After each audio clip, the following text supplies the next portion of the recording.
Hi, welcome to this tour of the illustration workspace for Notion. As a professional illustrator who works on multiple projects from book illustrations to licensing illustrations, I initially created this template in Notion to suit my needs.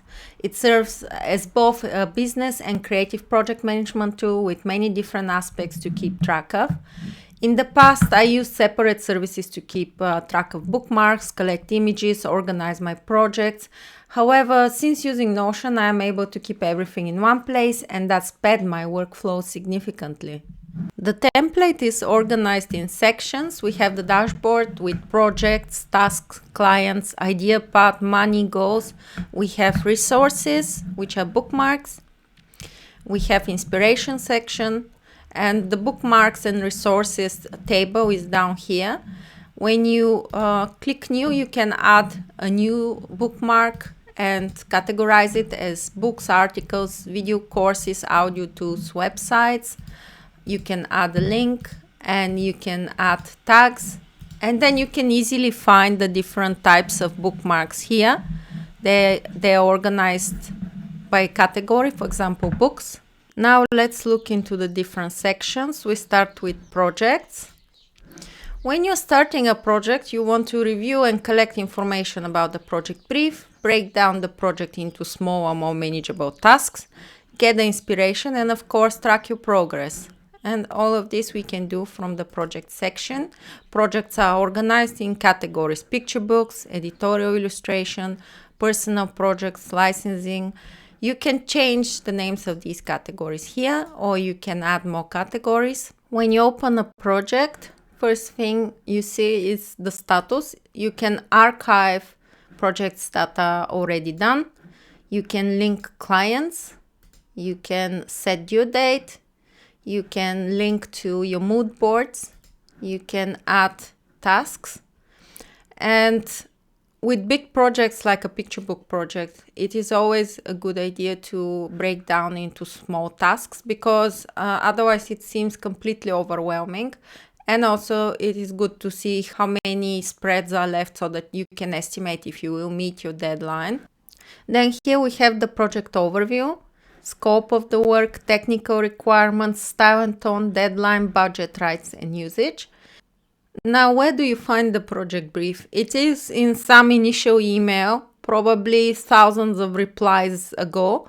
And every time you have to search for that email when you have to remember some specifics like technical requirements. And in the past, I have made some mistakes because I forgot what the size should be or some specific, and I didn't search for that email. And it takes 5 minutes to transfer the information from the email here, organize it, and then every time you work on the project, you have an easy overview of exactly what is required, and you don't have to search through hundreds of emails to find that information again. Next, we look into tasks. When you work with tasks, it's good to prioritize. Break down the task even further into smaller tasks if necessary, set deadlines, and focus on one task at a time.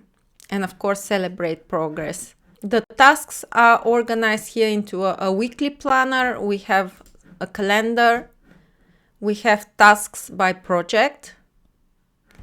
And you have also an overview of which are your active projects at the moment. The way I prioritize tasks is by moving the ones that I'm going to do first to the top, like that.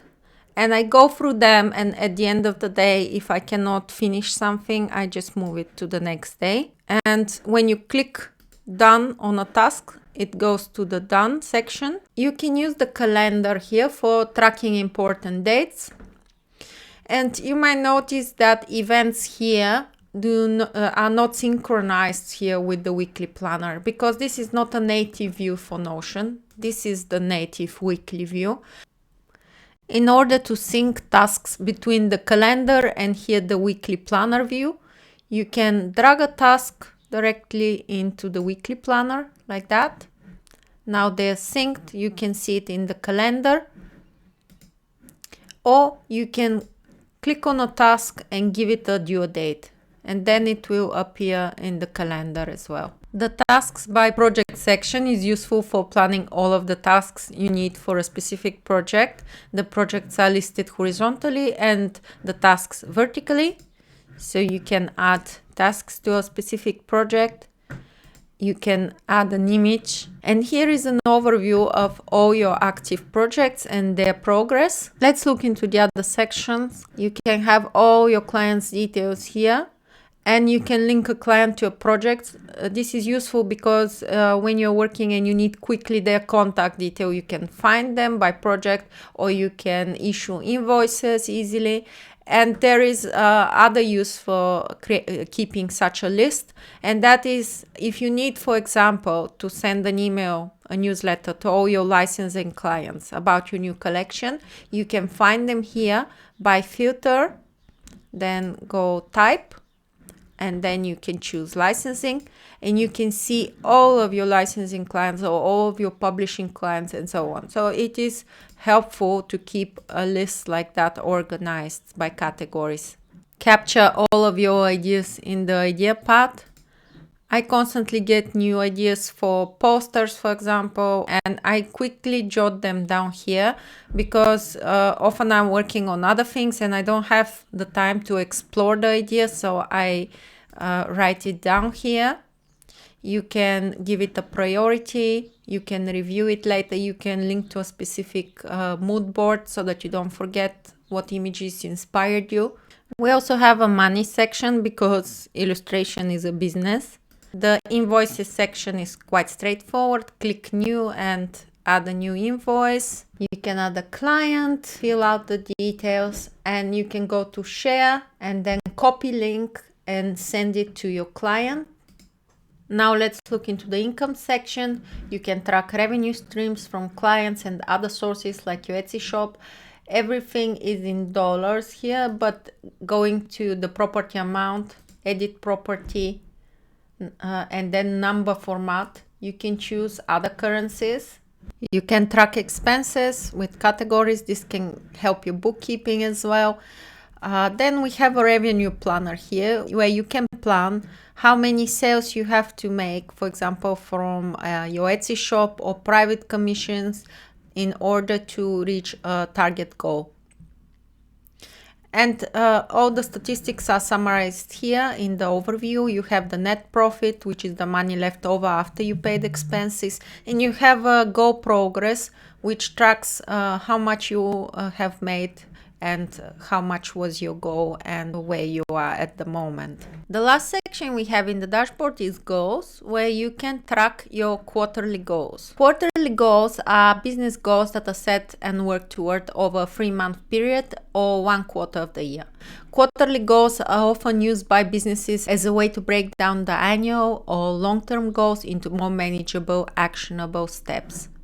So the way to plan your quarterly goals is first start by reviewing your annual goals and identify the specific actions that need to be taken in the next quarter to achieve them. You'll find the annual goals here, and they are more broad goals. For example, increase revenue by 20%, improve your skill of drawing people, expand professional connections, develop my personal brand. So these are all broader goals, which you can break down into smaller goals. And the smaller goals will be your quarterly goals. Step 2, identify the specific measurable goals you want to achieve in the next quarter and be as specific as possible about what you want to accomplish. Step 3, prioritize your goals based on their importance and potential impact on your business. Focus on the goals that will have the greatest impact on your business in the next 3 months. You can plan the quarterly goals from here. They are organized by month. You can add new goals. You can link them to an yearly goal. And at the end of the month, it's good to review what did you accomplish this month, where did you fall short. You can also find the quarterly goals here on the goals page under this section, organized by month, and you can track their progress as well. So step 4, break down each goal into specific actionable steps that will help you achieve the goal. For each step, set a deadline, identify the resources needed to complete it, regularly review the progress towards your quarterly goals and make adjustments as necessary. This will help you stay on track and ensure that you're making progress toward your annual goals. So each quarterly goal is broken down into actionable steps and you can find them here. For example, attend at least one conference or illustration event. This is a quarterly goal. And we can see here the actionable steps, how to achieve that. Find a suitable event, book a place, organize, and you can mark them as complete here. And this will show in the progress bar. One important part of working on illustration projects is the visual research. You can break down visual research into general inspiration, for example, vintage illustrations I love to collect, then contemporary illustration, and then project-specific inspiration, where you gather a bunch of images that inspire you for a specific project or task. So you can choose project or you can choose task to which to link this particular bunch of images. And this is the end of the video tour, and if you have any questions, please send me a message. I hope this workspace will be useful to you and you will create amazing things.